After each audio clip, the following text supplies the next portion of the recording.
సాధారణంగా అండి పిల్లలకి ఫుడ్డు ఏ విధంగా అంటే మనం ఒక టైం టేబుల్ రెడీ చేసుకుంటాం. మనం ఈ విధంగా పిల్లల్ని తినిపించాలని మన మైండ్లో ఉంటుంది. కానీ మనలాగా వాళ్ళకి కూడా కొన్ని ఇష్టాలు అయిష్టాలు ఉంటాయి.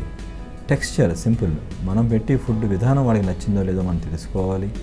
అదే కొంతమంది కొన్ని ఫ్లేవర్స్ నచ్చవు, వాళ్ళకి ఇష్టం ఉందా లేదో మనం తెలుసుకోకుండా వాళ్ళని ఫోర్స్ చేస్తూ ఉంటాం. దానివల్ల కూడా తినరు.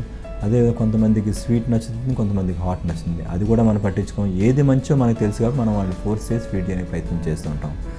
That also can be reason for పిల్లలు తినకుండా ఉండటానికి. సో చెప్పవలసింది ఏంటంటే టెక్స్చర్, ఫ్లేవర్, టేస్ట్, ఈ మూడు కూడా చాలా ఇంపార్టెంట్ మనం పిల్లలకి ఫీడ్ చేస్తున్నప్పుడు.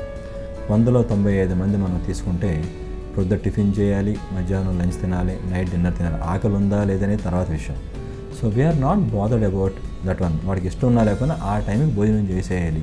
కానీ ఈ టైంకి స్కూల్ అవుతుందా, వాడు ఆడుకోవాలనుకుంటున్నాడా, ఇటువంటి వాటికి మనం ఇంపార్టెన్స్ ఇవ్వం. కాబట్టి you are trying to feed him.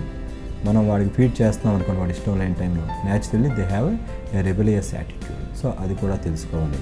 ఇక అనేక మంది కొన్ని టానిక్లు అవి వాడుతూ ఉంటారు. మనం తెలుసుకోవాల్సింది ఏంటంటే ఇలాంటి వాటిలో స్టెరాయిడ్ బేస్డ్ మెడిసిన్స్, కొన్ని యాంటీహిస్టమిన్ బేస్డ్ మెడిసిన్స్ వల్ల కొద్దిగా ఆకలి పెరుగుతూ ఉంటుంది. అది side effect of that medicine. So అటువంటి మెడిసిన్స్ వాడితే ఆకలి పెరగడానికి దానివల్ల హాని ఎక్కువ జరుగుతుంది కానీ ఉపయోగం ఏమి ఉండదు. అది కూడా తెలుసుకోవాలి. వాళ్ళు ఎంత తినగలిగితే అంత తినిపించాలి.